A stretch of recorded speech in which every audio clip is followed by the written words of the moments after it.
Assalamualaikum warahmatullahi wabarakatuh. Video ini saya buat untuk memenuhi tugas ujian akhir semester mata kuliah ilmu pendidikan.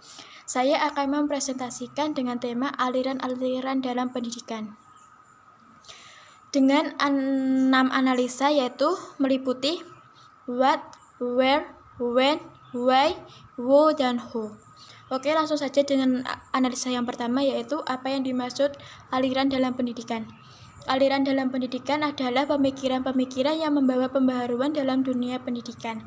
Pemikiran-pemikiran tersebut berlangsung dengan diskusi oleh para tokoh dan ahli pada masa itu yang kemudian menimbulkan pro dan kontra oleh pemikiran para tokoh dan ahli di tahun berikutnya dan menimbulkan pemikiran yang baru dan berlaku seterusnya. Macam-macam aliran pendidikan itu ada 3, yaitu aliran klasik, modern, dan aliran pokok di Indonesia. Aliran klasik meliputi naturalisme, empiris, konvergensi, dan nativisme. Yang kedua, aliran modern meliputi progresivisme, esensialisme, rekonstruksionalisme, perennialisme, dan idealisme. Aliran pokok di Indonesia meliputi Taman Siswa, SKU Taman, Muhammadiyah, dan Ma'arif. Yang berikutnya yaitu di mana aliran kependidikan seharusnya terjadi.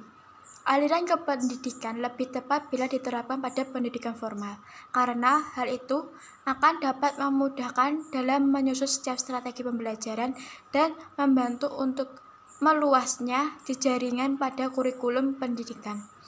Hal lainnya juga terdapat dalam aspek-aspek aliran kependidikan yang perlu dipahaminya untuk setiap calon tenaga kependidikan, karena hal itu akan memudahkan mereka dalam memahami setiap jenis-jenis aturan dalam kependidikan. Yang ketiga yaitu kapan aliran kependidikan diciptakan. Menurut Tirto Raharjo dan Sulo pada tahun 2005, aliran kependidikan telah ada sejak zaman awal manusia diciptakan.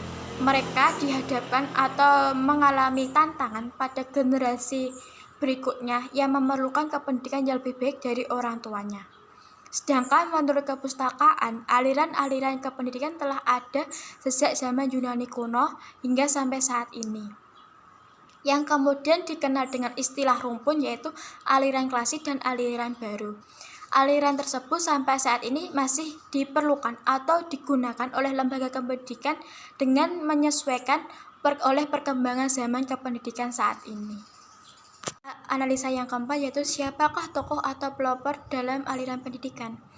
Yang pertama yaitu aliran klasik. Aliran klasik ini terdapat empiris. Empiris berasal dari bahasa Latin yaitu empir yang berarti pengalaman. Tokoh dari empiris ini yaitu John Locke yang hidup pada tahun 1632 hingga 1704. John Locke ini merupakan filosof kebanggaan dari Inggris. Menurut John Locke, hal-hal yang perlu diperhatikan dalam dunia pendidikan yaitu pertama, anak harus diberikan pendidikan sejak awal mungkin.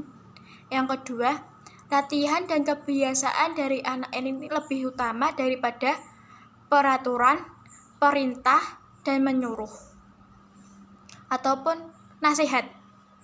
Yang ketiga, anak perlu diamati lebih dekat lagi atau anak ini perlu diperhatikan lebih dekat lagi untuk melihat yaitu pertama, apa pendidikan yang perlu atau apa pendidikan yang lebih tepat bagi anak sesuai umurnya atau sesuai perkembangannya. Yang ketiga, untuk mengetahui keinginan atau hasrat apa yang ada dalam anak tersebut.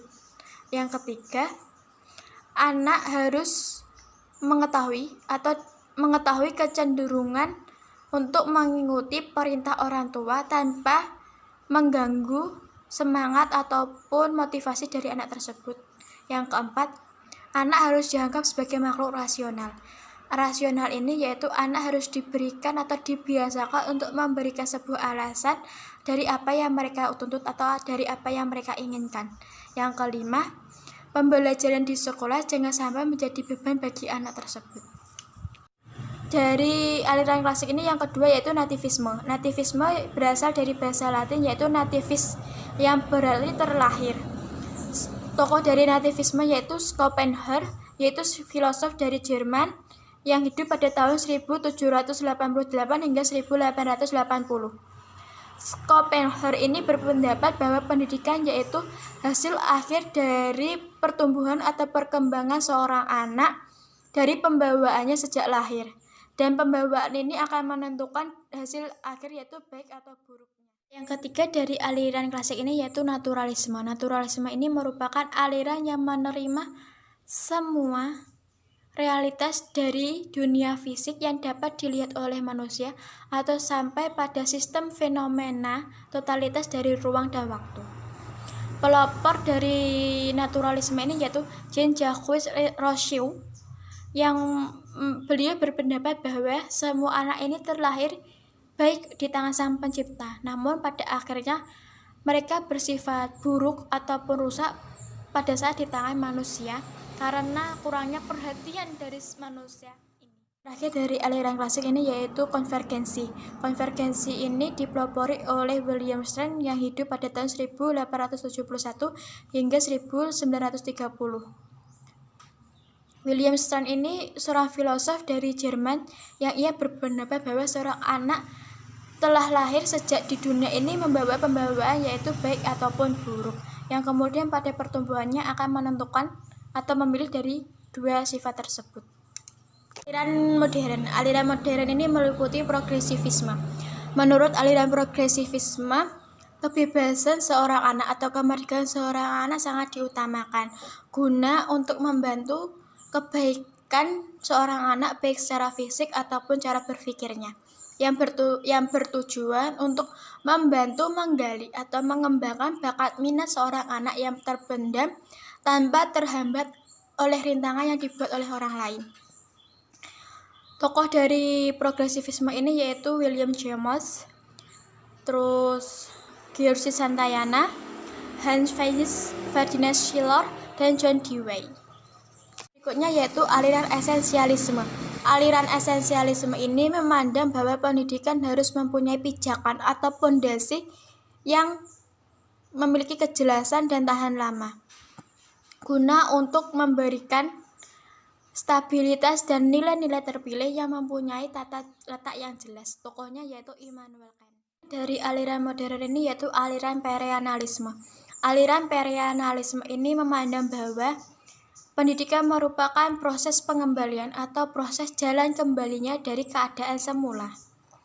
Dan aliran perennialisme ini memandang bahwa kemungkinan besar seseorang mempunyai pandangan atau prinsip untuk berjalan tegak dan lurus, yaitu aliran rekonstruksionalisme. Aliran rekonstruksionalisme ini memiliki keyakinan bahwa penyelamatan di dunia ini merupakan kewajiban bagi semua umat manusia dengan melalui pendidikan yang tepat serta pembinaan yang tepat pula, yaitu dengan daya intelektual dan spiritual yang sehat serta pembinaan atau belajarnya kembali nilai dan norma yang baik pula dari generasi yang akan datang. Aliran modern ini yaitu aliran idealisme. Aliran idealisme ini merupakan aliran yang mengagungkan atau menyanjungkan sebuah kemurnian jiwa.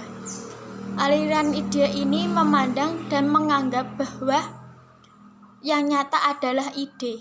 Ide ini merupakan sesuatu yang tidak nampak, namun dapat tergambar atau terwujud dalam hati yang murni.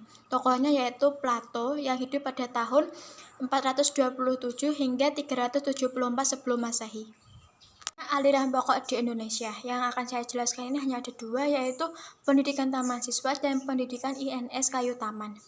Yang pertama, pendidikan taman siswa. Pendidikan taman siswa ini didirikan di Yogyakarta oleh Raden Mas Suwardi Suryaningrat yang memiliki tujuan yaitu pertama, bahwa semua orang memiliki hak untuk mengatur dirinya sendiri. Yang kedua, pengajaran atau pembelajaran harus bernilai berfaedah baik dalam lahir dan batin dan dapat memerdekakan diri. Yang ketiga, bahwa pengajaran harus mencakup semuanya dan tersebar luas di seluruh rakyat. Yang keempat, mandiri dalam usaha dan dapat membiayai atau membelanjakan segala usaha yang dilakukannya. Dan keenam, berhamba kepada peserta didik. Yang kedua, INS Kayu Taman. INS Kayu Taman ini didirikan oleh Muhammad Syafi'i yang memiliki tujuan yaitu mendidik ke arah kemerdekaan. Yang kedua, memberikan pendidikan yang sesuai dengan kebutuhan masyarakat. Ketiga, mendidik para pemuda yang agar berguna untuk masyarakat. Yang keempat, menanamkan kepercayaan kepada diri sendiri dan berani bertanggung jawab. Dan terakhir, berusaha untuk mandiri dan dalam pembiayaan. Yang kelima yaitu mengapa aliran pendidikan perlu dibahas dan perlu diperhatikan? Jawabannya itu karena di dalam aliran pendidikan ini mempunyai peran yang sangat penting dalam mengatur setiap dasar komitmen pendidikan, serta dapat membantu pendidikan dalam memenuhi kebutuhan masyarakat melalui kurikulum pendidikan. Di dalam kurikulum pendidikan ini sendiri, aliran pendidikan itu mempunyai peran yang penting bila diperhatikan. Sebagai contohnya yaitu dapat mengembangkan dan mendorong segala potensi yang ada dalam diri individu peserta didik, yang kemudian dapat mengubah masyarakat serta mentransformasi pemahaman, pengetahuan, serta tingkah laku peserta didik dalam pembelajarannya. Yaitu bagaimana aliran pendidikan saat ini dan apakah sudah sesuai dengan konseptual dan tujuan pembuatannya, dan bagaimanakah upaya yang perlu dilakukan adanya evaluasi mengenai aliran pendidikan. Aliran pendidikan saat ini khususnya di Indonesia yaitu menganut aliran konvergensi. Aliran konvergensi ini yaitu aliran dari penggabungan dua aliran, yaitu aliran aktivisme dan aliran empiris. Aliran ini yaitu mempunyai pengaruh dari faktor internal dan faktor eksternal.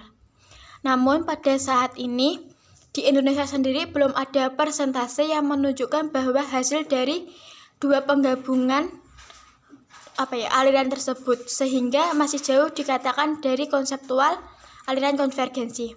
Akan tetapi dari pembelajaran atau penerapan aliran konvergensi itu menunjukkan bahwa interaksi dari pelajar dan pendidik itu menunjukkan dampak yang sangat kuat, dan menunjukkan ketergantungan di antara dua pihak, khususnya menciptakan pembawaan dan kemampuan di dalamnya sesuai dengan rencana dengan segala pengalaman yang diperoleh dari hasil interaksi tersebut, baik di dalam lingkungan pendidikan ataupun lingkungan di luar pendidikan.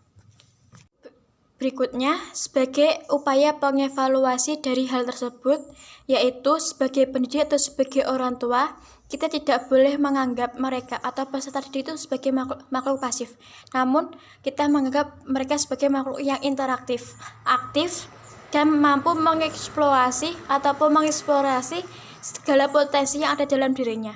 Kita sebagai orang tua harus mendukung apapun keputusan mereka, apapun pilihan mereka, karena mereka itu juga mempunyai kebebasan dalam memilih pendapat, serta sebagai pendidik pun kita harus menjadi student learning center, bukan teaching learning center, sehingga peserta didik adalah objek utama yang harus dikembangkan.